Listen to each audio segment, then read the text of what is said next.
It's been a long time since we saw a Land Cruiser in Canada, 28 years in fact. And the last one we had was the 80 series, but now the Land Cruiser is back.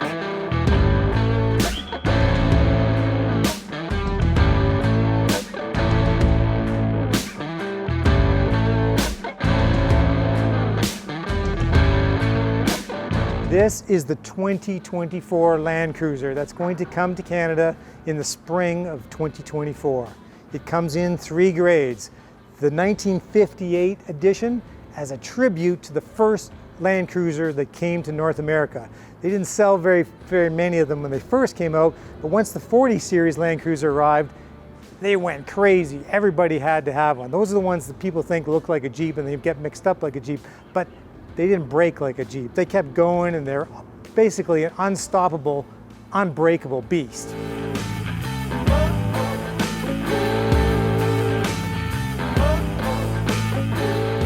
The really big news about the 2024 Land Cruiser is the fact it comes as a hybrid only, but the hybrid's got a lot of grunt. 326 horsepower, 465 pound-feet of torque from a 2.4 liter turbocharged 4-cylinder, backed by a 48 horsepower electric motor with 1 kilowatt hours. Now, we haven't driven it yet. We won't get to drive it today or the next day, but on paper, the specs look really promising.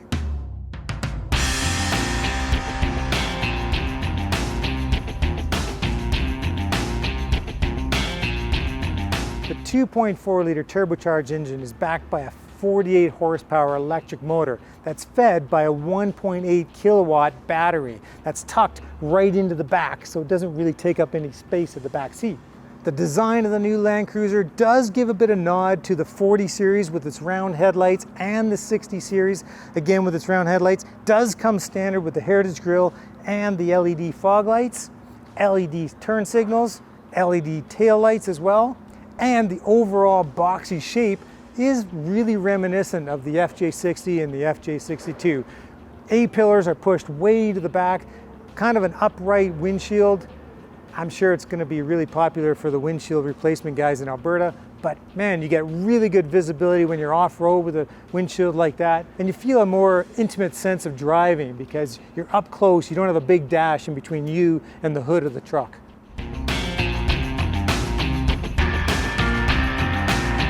So the 3 grades we get in Canada, the 1958 edition, that's this one here, 58 18-inch wheels, 245 tires. The mid-grade would be the Land Cruiser edition, and then the top line will be the Land Cruiser First Edition. That also gets 18-inch wheels with 265/70 tires. Underpinning this truck is the same frame that was introduced with the 2022 Tundra. It's the same frame on the Lexus GX and also the same frame as the new Tacoma. All Land Cruisers used to be just leaf springs and solid front axles. Not anymore. This is a double wishbone front suspension. This is a fully boxed steel frame with a multi-coil link rear suspension on coil springs.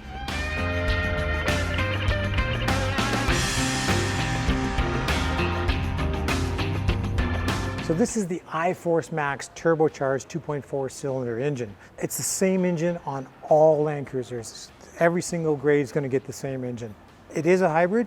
It's backed with a 48 horsepower electric motor for a net output of 326. But the nice thing about it is the torque that you get out of the combination of the two, 465 pound-feet of torque. That's quite a bit that's a massive amount just for a 4-cylinder. And for a vehicle that's not big like the Sequoia, it's more like a 4Runner size, it should motivate the truck pretty well. The architecture of the hybrid is very much like the way the Tundra is. The motor is sandwiched between the engine and the transmission. Again, not really primarily for fuel economy, but more for power delivery. And when you look at the number 465, that's going to be quite a bit for a vehicle of this size.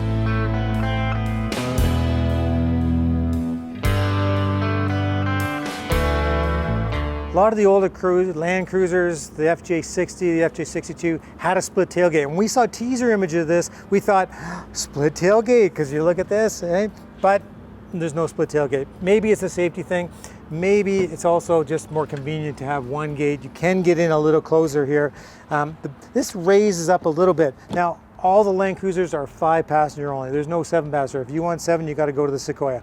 But the battery is tucked up in nicely in this little space under here. And there also is a little cubby spot here and another little cubby spot on both sides here. So maybe not quite as much cargo space, cargo capacity as the 4Runner, which would have a lower deck here than this one. But still, when those seats are folded down, you're probably looking at 60-ish, almost 70 cubic feet of cargo space. That's quite a bit. That's going to kind of embarrass the Honda Pilot, I think.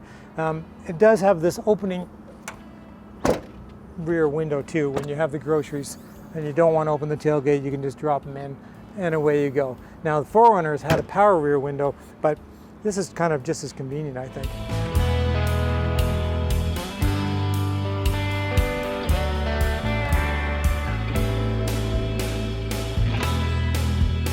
So this is inside the base model, 1958 edition, and you know, it doesn't really feel that base, even though you can get heated cloth seats. Also has a heated steering wheel. There's some really nice fit and finish in here, which kind of goes with the Land Cruiser motif. It's always been something a little bit more premium than your regular Toyota, but not as fancy as a Lexus.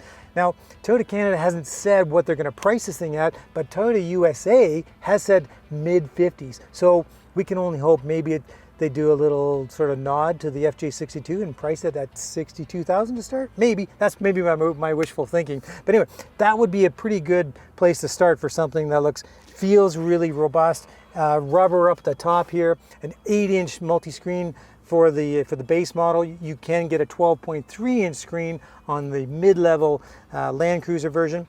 But there's a lot of nice features here. It's full-time automatic 4-wheel drive. You get a locking rear differential, a locking center differential. I mean, maybe the heated steering wheel is kind of one of the nicest things, especially when you live up in Canada. But auto climate control, 6-speaker sound system. And I gotta say, these manual seats, they're really nice and they're really comfy. This is like something you wouldn't be afraid to take off-road. You know, you get into a higher-end Lexus, you're gonna be nervous that you're gonna scratch it, you're gonna get mud inside. This thing, you know, you can work this truck. So you can get an optional sunroof with an upgrade package that's available on the Land Cruiser edition, but for the most part, all the basics are here. It's got a digital instrumentation. The visibility is really nice. Outward visibility is fantastic. I think it's going to be a great package. You know, if it has the same durability and reliability as the previous Land Cruisers, it's going to be a big hit.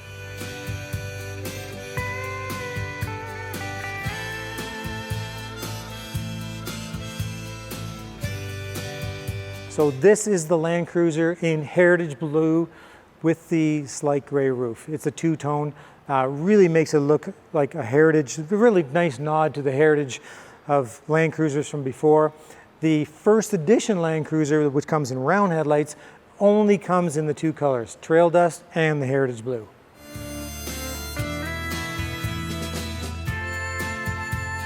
So stepping up from the 1958, kind of the base version, we're into a much more luxurious soft-tech seats that feel a lot like leather, to be honest.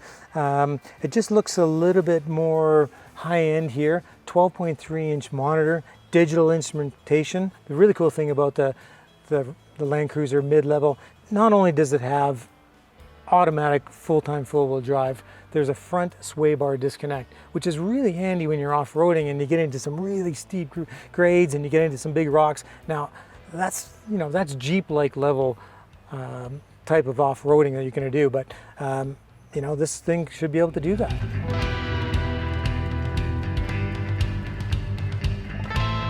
And a lot like Land Cruisers of before, they were really geared for the off-road.